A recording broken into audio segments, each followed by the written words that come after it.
Hey guys, today I will present you the current state of the bounty system I made, and I'm still working on it. There's still missing features like currency. When you kill a bountied player, that you get money, or you can place money into a container. And yeah, there's a lot more coming. But for now I will show you the basics.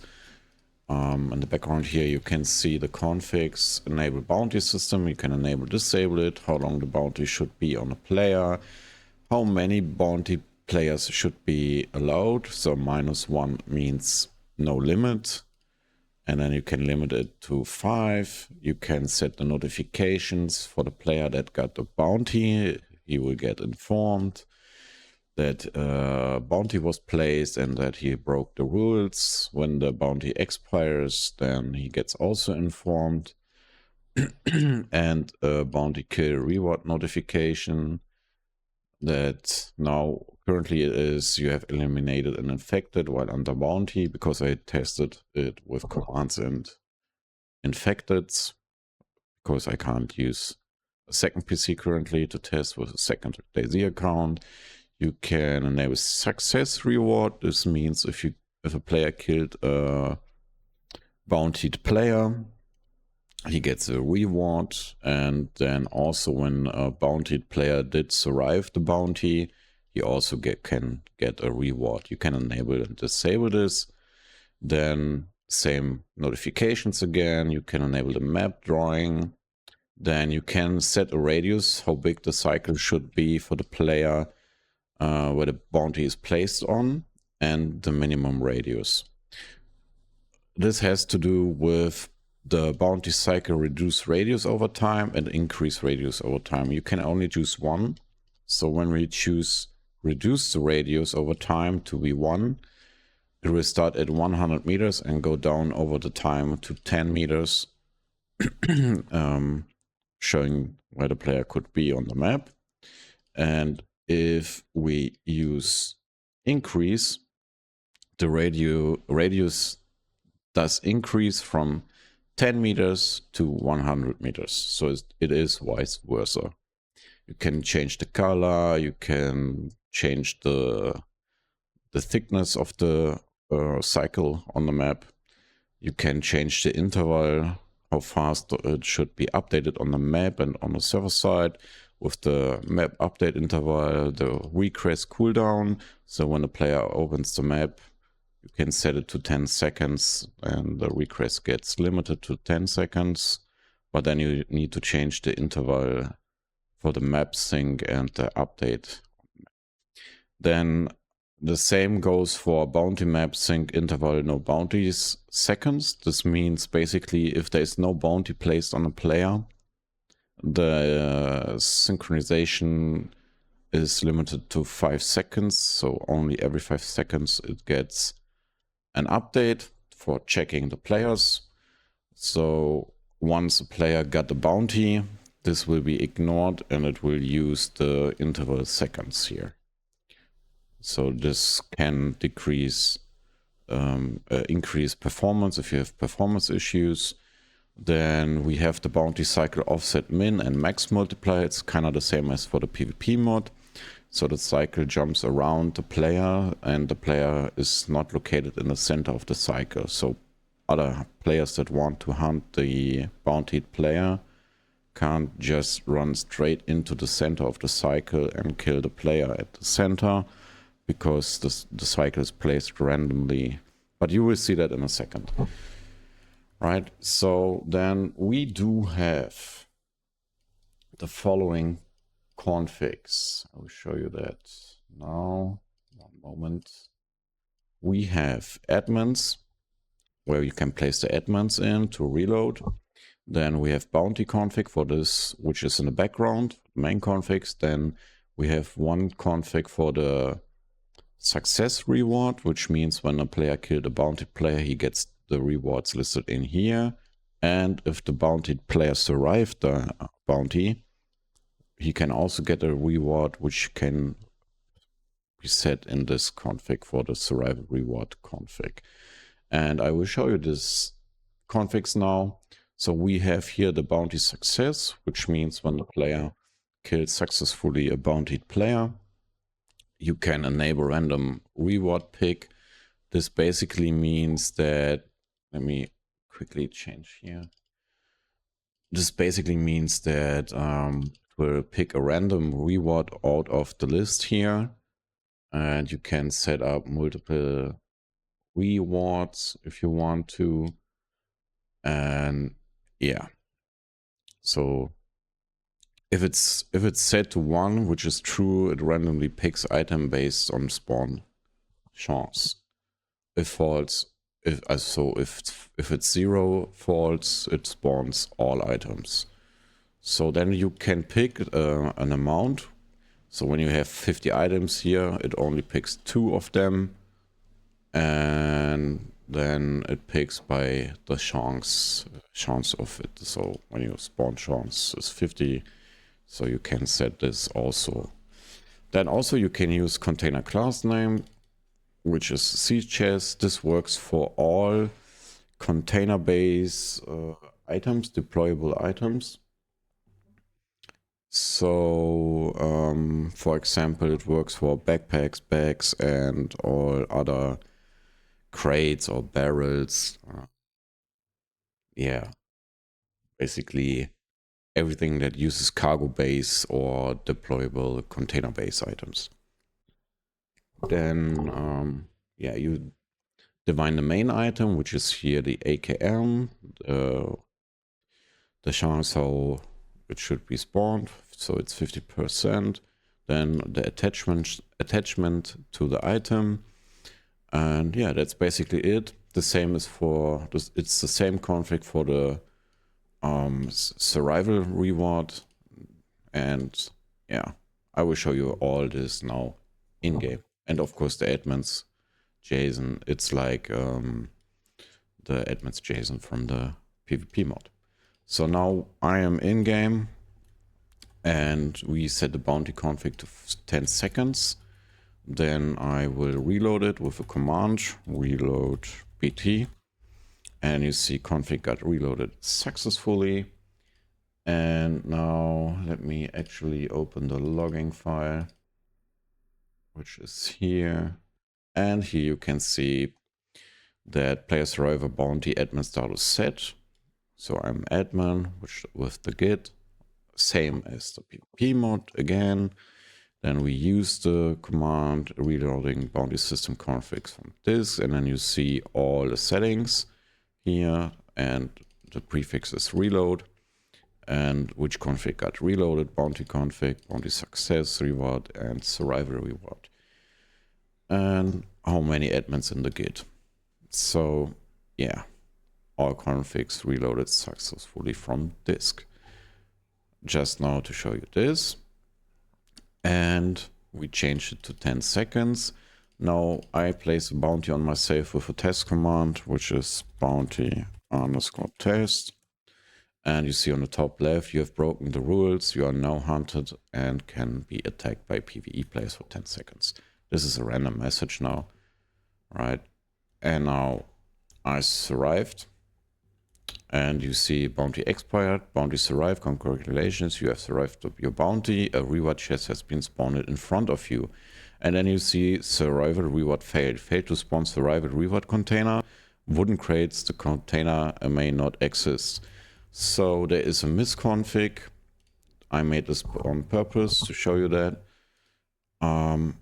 which is survival, it is wooden crates, the S is too much, so we save this, then we reload bounty, then we place again bounty underscore test, and now we wait 10 seconds.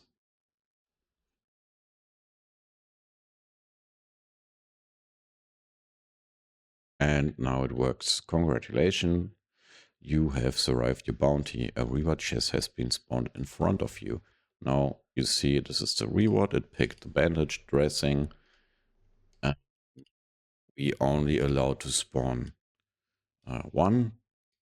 So when we change this to 2 here, and we reload again, reload BT bounty underscore test. Now we wait again 10 seconds.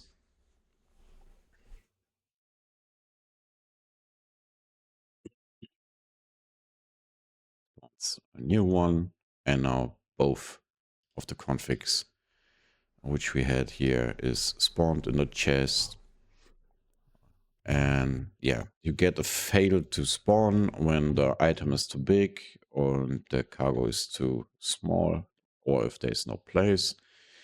Yeah, now when we finally killed the bounty player, we can test this with bounty underscore success. And it spawns a sea chest with the KAM and AKM and the magazine. So we go to the bounty success, and here you see it pick this one and the magazine, and we use the sea chest. So let's do it again. Bounty underscore success. It's the same. Bounty underscore success. Okay, did I see chest? Okay, so we need to set it to 0. Then we reload config, reload bounty, bounty underscore success. And yeah, so normally bounty test success. Yeah, now it spawns also the blaze. All right, now we can also use a different container. Let me show you that also. We use like mountain back. We can copy this as a raw. So mountain back red.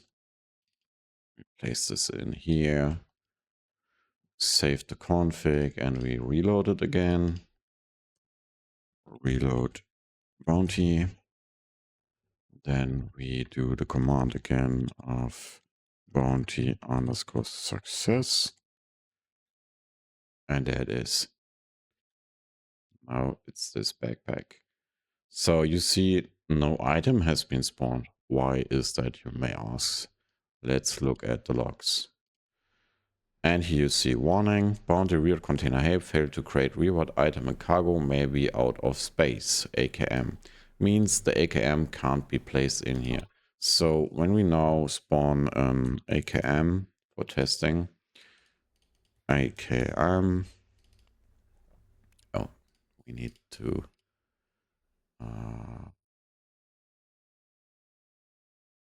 the AKM.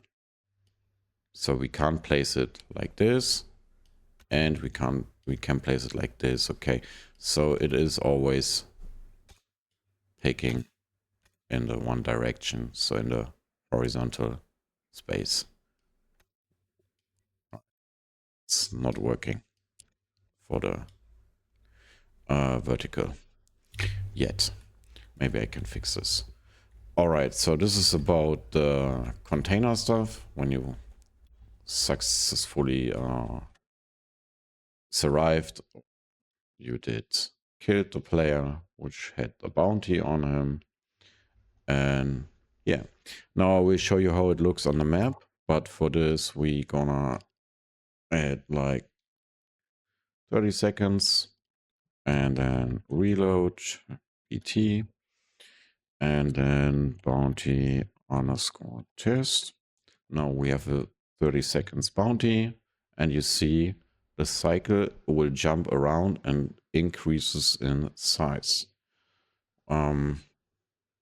So why it jumps around is because this way we ensure that the player is not always in the center of the cycle, and other players can run to the center and kill the player which has the bounty. So they need to look around this area. So you can enable and disable this. Now we have survived it. The cycle is gone and the reward is spawned, right? Which is pretty dope. Now, if we want to decrease the cycle, we just change this to 0 and this to 1. And then we reload BT again. Oh, that was wrong. Reload BT. And now we place a bounty again, bounty test. And you see that it jumps now around and it will shrink in size.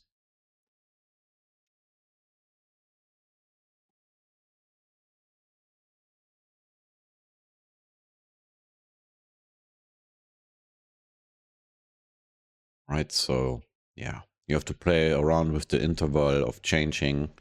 Maybe I add an option how much percentage of the size radius should be changed or decreased or increased. Yeah, that's how it works currently. All right, so is there anything else I can show you? Yeah, you can enable and disable the drawing, of course, and when we change the thickness of the cycle, we can test this also. Reload PT again, test underscore bounty. No, wait, bounty underscore test. Okay, so this is not working 100% correct. Maybe on a restart. Or did it reload anyways? No, it did not because reload bounty.